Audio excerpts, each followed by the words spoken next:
Have you ever imagined a world where bugs were the size of cars?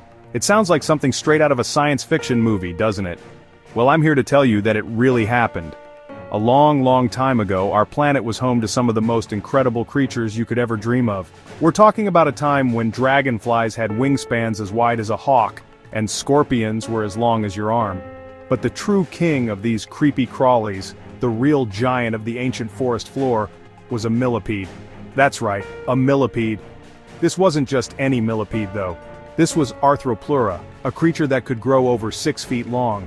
It was the largest land invertebrate of all time, and its story is one of the most amazing tales our Earth has to tell. Imagine walking through a forest and seeing a trail in the mud wider than your own 2 feet. You follow it, and there, moving through the ferns, is a segmented, armor-plated animal as long as a person.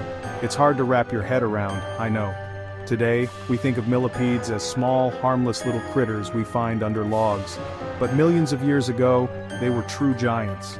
They crawled through ancient swamps and forests, their many legs carrying them across a landscape that was totally different from our world today. Understanding how a creature like Arthropleura could even exist means we have to take a journey back in time, to a period when our planet was a very different and much wilder place. This incredible story isn't just about one giant bug, it's about the entire world that allowed it to thrive. The Earth itself was the secret ingredient. The air was different, the plants were different, and the rules of life were being written in a bold new way. Arthropleura is like a time capsule, a clue that helps us unlock the mysteries of our planet's deep past. By studying this amazing animal, we can learn so much about how life adapts and changes. It shows us that under the right conditions, nature can produce things that are truly beyond our wildest imaginations. So let's get ready to explore this lost world and meet the incredible giant millipede that once ruled the forest floor. The existence of Arthropleura challenges everything we think we know about the limits of life. It's a powerful reminder that the history of our planet is filled with chapters that are stranger and more fantastic than any story we could make up. When we look at the fossils of this giant, we're not just looking at old bones. We're looking at evidence of a time when the world was younger, warmer, and teeming with life on a gigantic scale. It's a story of evolution, of adaptation, and of a planet that is constantly changing. So, hold on tight, because we're about to dive deep into the age of the giant millipedes, and believe me, it's going to be an incredible adventure. What an animal! To understand our giant millipede, we first have to understand its home. Arthropleura lived during a time called the Carboniferous period, which was about 359 to 299 million years ago. This wasn't the age of dinosaurs, this was long before them. The Carboniferous was the age of plants and bugs. The whole planet was like one giant steamy greenhouse. The climate was warm and humid all over the globe with no ice caps at the poles. It was a tropical paradise stretching from north to south. This warm, wet weather was perfect for one thing in particular, growing massive forests. And these weren't forests like we have today. They were vast, swampy jungles filled with bizarre and ancient-looking plants. The landscape was dominated by enormous towering trees that were actually giant ferns and club mosses. Imagine trees like lepidodendron, also known as scale trees, which could grow over 100 feet tall. Their trunks were covered in a diamond-shaped pattern left by fallen leaves, making them look like they were covered in reptile scales. The forest floor was a thick carpet of fallen leaves, rotting wood, and lush, green ferns of all shapes and sizes. There were no flowers yet. Those wouldn't evolve for millions of years. Instead, the air was filled with the earthy smell of damp soil and decaying plants. This was the world that Arthropleura knew, a shadowy green kingdom of giant flora. One of the most important things about the Carboniferous period was the air itself. The oxygen levels in the atmosphere were much higher than they are today. Right now, our air is about 21% oxygen. Back then, it was closer to 35%. This happened because of all those incredible swamp forests. Trees and plants breathe in carbon dioxide and breathe out oxygen. With so many massive plants all over the world, they were pumping huge amounts of oxygen into the air. This oxygen-rich atmosphere had a massive effect on life, especially on insects and other arthropods. It was like a super fuel that allowed them to grow to sizes we just don't see anymore. So, picture this world, a warm, humid planet covered in endless swamps and jungles of giant, strange-looking trees. The ground is soft and damp, covered in a thick layer of plant debris, and the air you're breathing is thick with oxygen, making you feel energized and alive. This was the perfect cradle for life to experiment with size. It was this unique combination of a warm climate, endless food from the forests, and super oxygenated air that set the stage for the rise of the giants.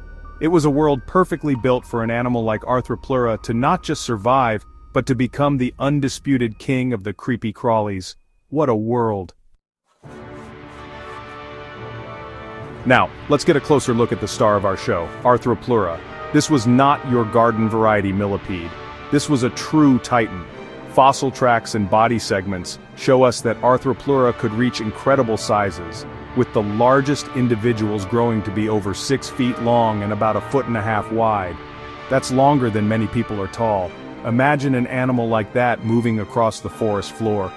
It would have been an absolutely breathtaking sight. It had a long, flattened body made up of about 30 different segments. Each segment was covered by a tough protective plate, like a suit of armor. This armor would have protected it from the few predators that might have been brave enough to try and take a bite. Its appearance was both familiar and alien. Like modern millipedes, it had many legs. It's hard to know the exact number, but based on its body segments, it likely had dozens of pairs of legs rippling along its body as it moved. These legs weren't just for walking, they would have given it incredible traction as it navigated the complex and messy forest floor, climbing over fallen logs and through thick layers of rotting leaves. Its head was small compared to its massive body, and it likely had a pair of antennae to help it feel and smell its way through the dark undergrowth of the Carboniferous swamps. It was a master of its environment, perfectly designed for life in this ancient world. The fossils of Arthropleura are truly spectacular. We don't often find complete skeletons because its exoskeleton was made of segments that would fall apart after it died. But what we do find are individual armor plates, parts of its legs, and most impressively, its fossilized trackways. These tracks look like 2 parallel lines of little dashes in the rock, stretching for many feet. They are like footprints from another world, giving us a direct connection to this amazing creature. Scientists can study these tracks to figure out how fast it moved and how it maneuvered its gigantic body. It's like being a detective, piecing together the life of an animal that has been gone for 300 million years. When you put all the evidence together, you get a picture of an animal that was both powerful and graceful. Despite its size, Arthropleura was probably not a clumsy beast. The way its legs were positioned suggests it could move with surprising speed and agility when it needed to. It was the undisputed heavyweight champion of the land invertebrates, a creature of a scale that has never been seen since. It was a true product of its time, a perfect example of how life can take a simple body plan, in this case a millipede, and with the right environmental conditions, turn it into something truly gigantic and awe-inspiring. What an incredible creature. With a creature this big and imposing, you might think it was a fearsome predator, hunting down other animals in the ancient swamps. But all the evidence points to something completely different. Arthropleura was most likely a gentle giant. Scientists have studied its fossils very carefully, and they haven't found any signs of powerful predatory jaws like you would see on a hunter. Instead, it seems this colossal millipede was an herbivore, or more specifically, a detritivore.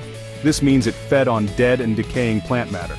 The Carboniferous forest produced a massive amount of fallen leaves, rotting wood, and other plant debris, and Arthropleura was there to clean it all up. Think of it as the ultimate recycler of the ancient world.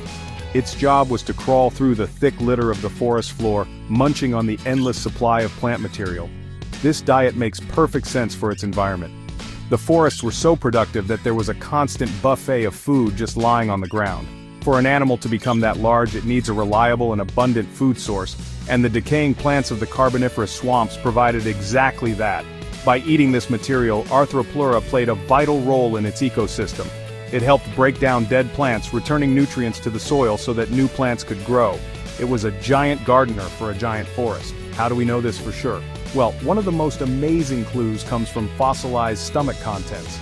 In some rare cases, scientists have found fossilized plant spores, specifically from ferns and club mosses, inside the fossilized gut of Arthropleura. This is like a snapshot of its last meal, preserved for hundreds of millions of years. It's direct evidence that it was eating the plants that surrounded it. Finding these spores is like finding a smoking gun. It tells us that this giant wasn't chasing prey but was instead browsing on the vegetation and detritus that was all around it. It's an incredible piece of paleontological detective work. So, instead of a monster, we should picture Arthropleura as a peaceful giant slowly and steadily moving through its forest home, its many legs carrying it over the damp earth as it searched for its next meal of rotting ferns. It had no need to be aggressive. Its sheer size and tough armor were likely enough to deter any potential threats. It was a creature that was perfectly in tune with its surroundings, a massive but harmless part of a complex and thriving ecosystem.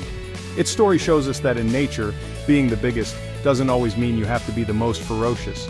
Sometimes the most successful strategy is to be the best at cleaning up. So, we have this giant millipede living in a giant forest eating giant piles of plants. But the big question remains, how on earth did it get so big?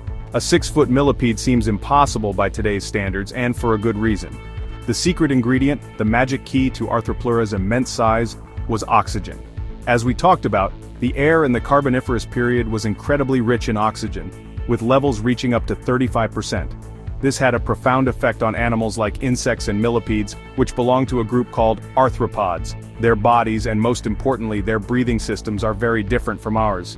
You see, we have lungs. We actively pull air into our bodies, and our blood carries oxygen to all our cells. Arthropods like Arthropleura don't have lungs. Instead, they have a system of tiny tubes called trachea that run all through their bodies. Air enters these tubes through small openings on their body called spiracles, and diffuses directly to their tissues. This system works great for small creatures, but it has a big limitation. It's not very efficient over long distances. In today's world, with 21% oxygen, this system limits how large an arthropod can get. If they get too big, the oxygen just can't travel deep enough into their bodies to reach all their cells. But in the high oxygen world of the Carboniferous, that limitation was lifted. With so much more oxygen in every breath of air that entered its spiracles, it could diffuse much deeper and more efficiently into Arthropleura's massive body. This supercharged air allowed its respiratory system to support a much larger frame. It was like putting a turbocharger on an engine. The extra oxygen effectively broke the size barrier that holds modern arthropods in check. This is why we don't just see giant millipedes during this time. We also see giant dragonflies, giant scorpions, and other massive bugs. They were all taking advantage of this unique atmospheric condition. This oxygen hypothesis is the leading explanation for the gigantism we see in Carboniferous arthropods. It beautifully connects the planet's environment to the evolution of its animals. The massive forests created the high oxygen, and the high oxygen in turn allowed for the evolution of massive arthropods. It's a perfect feedback loop. Arthropleura wasn't a freak of nature, it was the ultimate expression of its environment. It grew to its colossal size simply because, for the first and perhaps only time in Earth's history, the planet's atmosphere allowed it to. Its story is a powerful lesson in how deeply connected life is to the chemistry of the world around it. Every great reign must come to an end, and the age of the giant arthropods was no exception. Arthropleura and its colossal cousins disappeared from the fossil record around the beginning of the Permian period, about 299 million years ago. So, what happened? Why did these incredible giants vanish from the face of the Earth? The answer isn't one single thing, but a combination of factors that changed their world forever. The main culprit was the very thing that allowed them to become giants in the first place: the environment. The Earth's climate began to change dramatically. The warm, humid conditions of the Carboniferous started to fade. The planet became much drier and cooler. This change caused the vast, swampy coal forest to shrink and decline. As the giant forest disappeared, two things happened. First, Arthropleura's primary food source, the massive amounts of decaying plant matter, became much scarcer. It's hard to be a 6-foot-long herbivore when your salad bar is closing down. Second, and even more critically, as the forest shrank, the amount of oxygen they pumped into the atmosphere dropped significantly. Oxygen levels began to fall from their high of 35% back down toward the levels we see today. This drop in oxygen was a death sentence for the giant arthropods. Their specialized breathing systems, which had been so effective in the oxygen-rich air, could no longer support their massive bodies. They essentially began to suffocate. Smaller arthropods could survive, but for giants like Arthropleura, there was simply not enough oxygen to power their metabolism. At the same time, a new type of animal was on the rise: reptiles. Early reptiles were becoming more common and more advanced.